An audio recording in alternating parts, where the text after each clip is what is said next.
Good day mga Lods, ngayon nating pag-uusapan ay itong di umano'y binantaan ng death threats itong si Arja Barrientos dahil sa pagkatalo ng Barangay Ginebra San Miguel, at pag-usapan din natin ang do or die game ng PBA quarterfinals. Pero bago tayo magpatuloy, kung nais mong suportahan ang aking munting YouTube channel, humingi po ako ng like, share, at subscribe. Maraming salamat.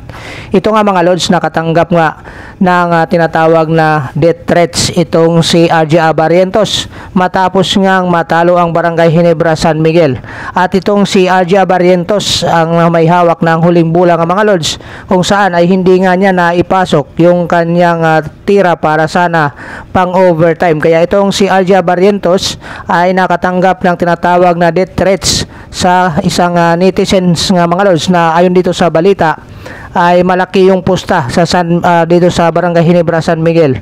So ito nga mga Lods ay pinagpaalam na ng PBA Commissioner sa office ng National Bureau of Investigation para maresolba itong death threats na natanggap ng pamilya ni Arja Barrientos at saka siya. Ayon nga sa kanya, grabe naman yung mga netizens, natalo lamang sa pustahan ay nagbigay na agad ng death threats para sa kanya at sa kanyang pamilya. Sana magkaroon ito ng awareness, ayon sa naging post nitong si Arja Barrientos sa kanyang Instagram account. So ito nga mga Lods, sana masolusyonan nga ito mga Lods, itong kaso nitong si Arja Barrientos, dahil yung nga sa kanya, ang larong basketball o anumang sports ay talagang may natatalo at may nanalo. So dapat dito mga Lods, yung pustahan nga nila ay tanggap nila kung matatalo man o mananalo, kasi ganoon talaga, kahit anong klase ng sugal talagang may nanalo, may matatalo. So ito nga yung binakalat na balita nitong ni Arja Barrientos, yung mga natanggap niyang messages.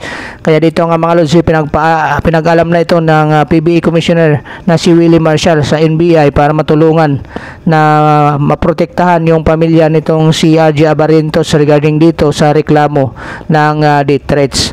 Ngayon mga Lods, puntahan naman natin yung laban ng Meralco Bulls at saka Barangay Ginebra San Miguel, kung saan umabot na nga ito sa sukdulan ng labanan ng dalawang koponan dahil do or die games na nga ito mga Lods para dito sa dalawang koponan.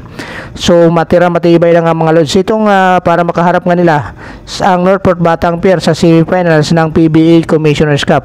So lahat ng expectation dito mga Lods sa dalawang koponan nito ay nakadepende na sa kanilang magiging performance sa loob ng court, dahil sa game 1 nga mga Lods ay tinaron na ng Barangay Ginebra itong Meralco Bulls 104-92. At sa game 2 naman ay nakabawi naman mga Lods itong Meralco Bulls sa 104-108 para maayos nga itong rubber match ng dalawang koponan.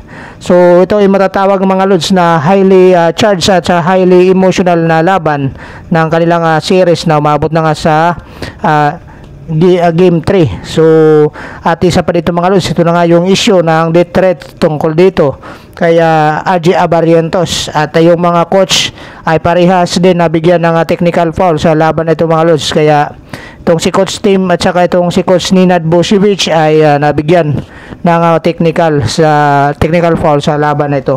So sa labanan naman ng dalawang independent team na Rain or Shine Last Two Painters at Converge Fiber Rixers, deciding factor na rin ito mga Lods.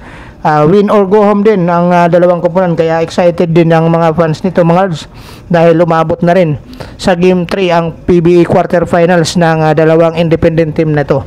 Dito nga mga Lods, pinipinpoint nga ni Coach Ying Giao dito sa laban na ang kanilang magiging sistema dito ay maprotektahan nila yung painted area, kung saan dito nga ang kalakasan ng Converge Fiber Rixers. Patunay nga dito mga Lods yung 70 points na combine ng tatlong bigs ng Converge na sina Chick Gielo, itong si Justin Arana at saka si Justin Baltasar. So yun yung pinipinpoint nga nitong si Coach Reno Shine Coach Ying Giao tungkol dito sa Converge Fiber Rixers. Pero alam naman natin mga Lods, pati rin yung sa labas nito, itong si Jordan Hiding, itong si Alex Tacton, so itong si Santos at saka marami pang mga tirador sa labas nga rin itong mga Lods, yung Converge Fiber Rixers.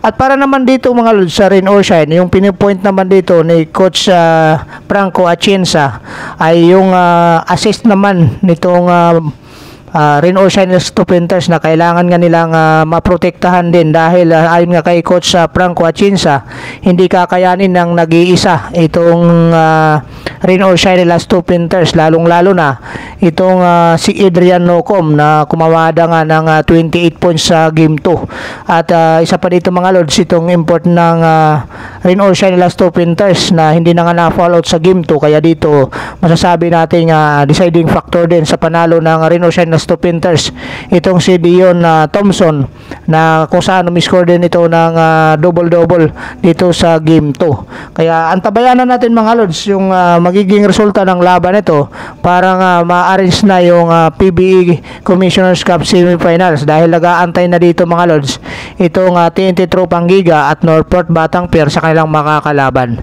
So anyway mga lods, kung meron kayong mga komento at suggestion regarding dito sa ating panibagong PBE updates, i-comment nyo lang dyan sa baba at atin din yung pag-uusapan. So maraming salamat at God bless you all.